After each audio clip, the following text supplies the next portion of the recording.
روج بروج و تورکیا تکزیه لسر انجامدان اپراسیونک لشکری لروجهلات چم فرات دکا. و شیروکار دبیجن اگر امریکا گلوبا کسکش با ترکیه پی نخا او اپراسیون نای انجامدان. پرس انجامدان اپراسیونک لروجهلات چم فرات بویا مجارا روجل ناوا ترکیه جی. و بتنه پارتیا دادو کشپیدانه آک پارتی و پارتیا جهبا رازین لسر انجامدان اپراسیونک لشکری لروجهلات چم فراته.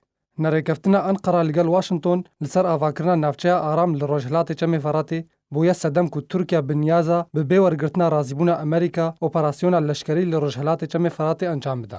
وکر شهرزاین سیاسیین ترکیه دبیجن ترکیه کاره به امریکا اپراسیون لشکری انجام بده و دهمان دمیده شهرزاین آبوریین ترکیه دبیجن انجامدان اپراسیونک لشکری لروجهلات چم فراته و زیانک مزنا آبوری به ترکیه بگهینه. دداوین گره خود بود ترکیه جیمز جفری شانده امریکای تایبت بو سوریه لگل خلوصی اکار وزیر بروانی ترکیه و مولود جاویش اوگلو وزیر دروی ترکیه و ابراهیم کالن بردف که سروکاتیا ترکیه جویا و آواکرنا نافچه آرام و نخشریا باجار منبجه گوتو بیش کرن. وقت لیدوانین بر پرسیارن ترکیه راحتی خویا کرن که تورای کفتن ناورا ترکیه و امریکا لسر آواکرنا نافچه آرام درست نبویا. و مولود جاویش اوگلو وزیر دروی ترکیه نامه یک جبو امریکا شیاند و گوت کو اگر نافچه آرام نوی آواکرن ترکیه و اپراسیونک لشکری لروجهلات چم فرات انجام بده. درباره نافچه آرام داوین پیشنیار امریکا بود ترکیه او بو کو برفراهی نافچه آرام 7 تا 14 کیلومتران به. لی ترکیه رجد لسروی چنده کو پیوست برفراهی نافچه آرام 32 کیلومتر به.